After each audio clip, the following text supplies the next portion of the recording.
Son séminaire de formation de 2 jours n'a fait sur l'application Pacte international sur droit civil et politique.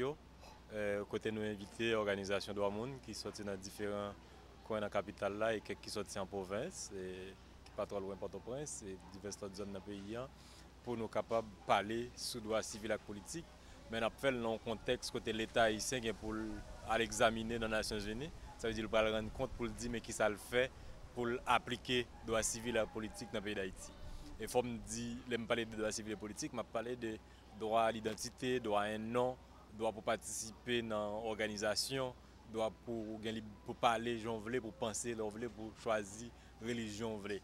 Et l'État haïtien, si instrument ça depuis l'année 1966, et il a ratifié en 1991, et depuis là, il n'y a jamais de rapport, alors que l'article 40 et Pacte sur droit civil et politique fait chaque État obligation pour faire un rapport chaque 4 ans. Et l'État haïtien pour le rapport PAL, le premier rapport PAL en octobre 2014, il va présenter un rapport devant les Nations Unies dans le pays de la Suisse, ville Genève.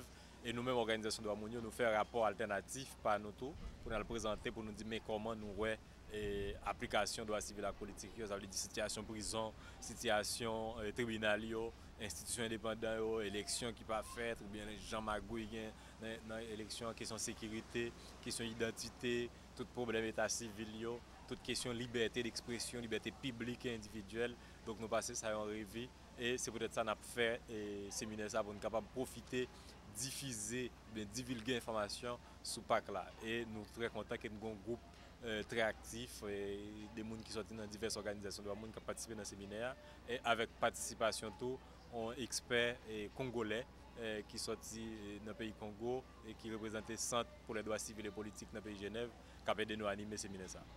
Alors normalement, nous parlons de comment est l'impact là et engouement pour l'organisation et droits mondiaux et pour participer dans ce séminaire de formation ça.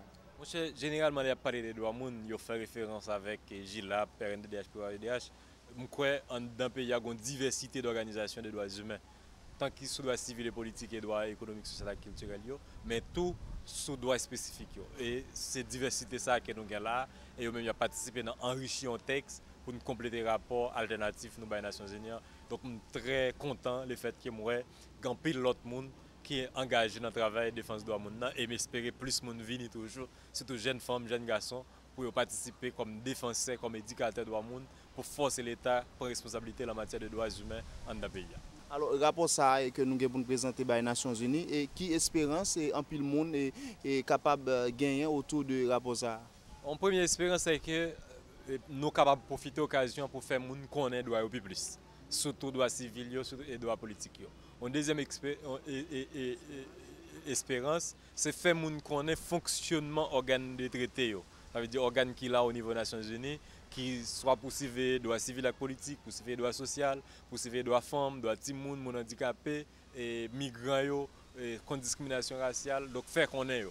L'autre expérience, c'est permettre au comité de produire des recommandations par l'État haïtien pour résoudre le problème d'identité dans le pays, pour résoudre le problème de prison, question de détention préventive pour loger, élection qui n'est pas faite depuis 3 ans. Ouais, un ensemble de droits qui n'est pas la garantie pour l'État prendre disposition, prendre la loi pour mettre en œuvre les lois d'application pour garantir les droits civils et politiques. Donc c'est une espérance sur cette question. Par contre, sur les droits, c'est-à-dire liberté individuelle, liberté publique, vous avez dit qu'il y a une certaine avancée qui fait. Par exemple, liberté d'expression. Quantité de médias qui sont dans le pays, médias communautaires, médias commerciaux, radio l'église, ouais, quantité de monde qui parle chaque jour dans l'émission Libre Tribune, c'est un gros avancé. Quantité d'associations qui gagnent, secteur presse, secteur social, ouais, et secteur éducatif, quantité de syndicats qui gagnent, sont gros avancés et nous saluer ça et nous encourager les citoyens à organiser au plus pour revendiquer les droits. Notre travail consiste essentiellement à accompagner les organisations de la société civile, notamment les défenseurs des droits de l'homme, dans l'évaluation de la situation de la mise en œuvre du pacte sur les droits civils et politiques. Vous savez que, comme beaucoup d'États, l'État haïtien donc, est partie prenante au pacte sur les droits civils et politiques. Et au terme donc, de la ratification de ce pacte-là, l'État haïtien a le devoir de présenter devant les instances de l'ONU un rapport à intervalles réguliers, justement sur la mise en œuvre de ce texte. Et nous, notre travail consiste justement à informer la société civile que pendant que l'État fait son rapport, la société civile aussi a l'opportunité de faire ce qu'on appelle un rapport alternatif. Et donc un rapport en fait pour donner un second point de vue, autre que celui que l'État donne, histoire un peu de valoriser le travail des défenseurs des droits de l'homme, mais histoire surtout d'amener ces défenseurs à faire ressortir leurs préoccupations. Et nous, l'accompagnement que nous offrons consiste, donc, comme on est en train de le faire aujourd'hui, à élaborer ensemble le rapport alternatif, à identifier ce qu'on appelle la liste des questions, parce que le Comité des droits de l'homme a posé un certain nombre de questions à l'État haïtien, et l'État est en train de répondre au moment où je vous parle. Et de la même façon que l'État répond, nous aussi, avec nos collègues de la société civile, nous répondons à ces questions-là, et nous envoyons notre rapport à l'ONU. L'autre activité que nous sommes en train de préparer, c'est toute la problématique des activités de plaidoyer qui sont menées avant que l'État n'aille à l'ONU, pendant que l'État sera à l'ONU et après.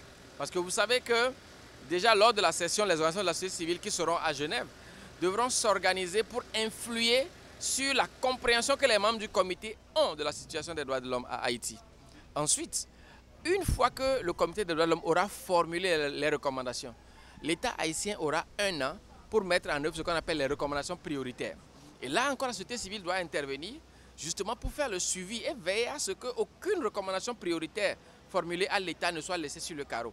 Enfin, la société civile, et c'est un peu ce que nous avons comme pouvoir, doit continuer par informer les citoyens de l'état des lieux de la situation des droits de l'homme, des sujets de préoccupation et des points sur lesquels l'ONU, justement au regard des normes internationales, aura fait des suggestions. Et quand l'ONU suggère que sur, par exemple, les cas d'atteinte à la vie, sur la situation de la torture, les traitements cruels, inhumains ou dégradants, sur la situation des femmes, des enfants, sur la liberté de manifestation, d'association, ou sur le droit pour les citoyens de choisir librement leurs dirigeants. Quand l'ONU fait des recommandations, a priori, l'État est dans l'obligation, je dirais, morale, mais surtout une obligation aujourd'hui considérée comme acquise au regard des principes et des pratiques au niveau international. L'État a l'obligation de les mettre en œuvre. La société civile doit y veiller. Alors pour vous, comment normalement voyez-vous l'engouement des participants et sur ce pacte normalement que vous travaillez enfin à trouver normalement un mot pour la société civile qui est le grand et perdant souvent en Haïti? Non, déjà moi je ne dirais pas que la société civile est perdante parce que chacun doit jouer son rôle. Aujourd'hui, l'État fait son rapport. La société civile, justement, est en train de s'organiser. C'est ce que nous sommes en train de faire. Et nous sommes heureux, d'ailleurs, de l'engouement que nous observons au niveau de nos collègues ici, qui ont pris conscience d'abord du pouvoir qu'ils ont aujourd'hui d'influer sur le rapport que l'État va faire, du pouvoir qu'ils ont d'influer sur les recommandations qu'on va formuler à l'État et du pouvoir qu'ils ont de contrôler même la mise en œuvre des recommandations. Je crois que nos collègues ici ont pris conscience de ça. Nous sommes aussi heureux qu'ils aient convenu de travailler ensemble. Parce qu'en réalité, comme on dit, ensemble on est toujours plus fort, on est toujours plus efficace.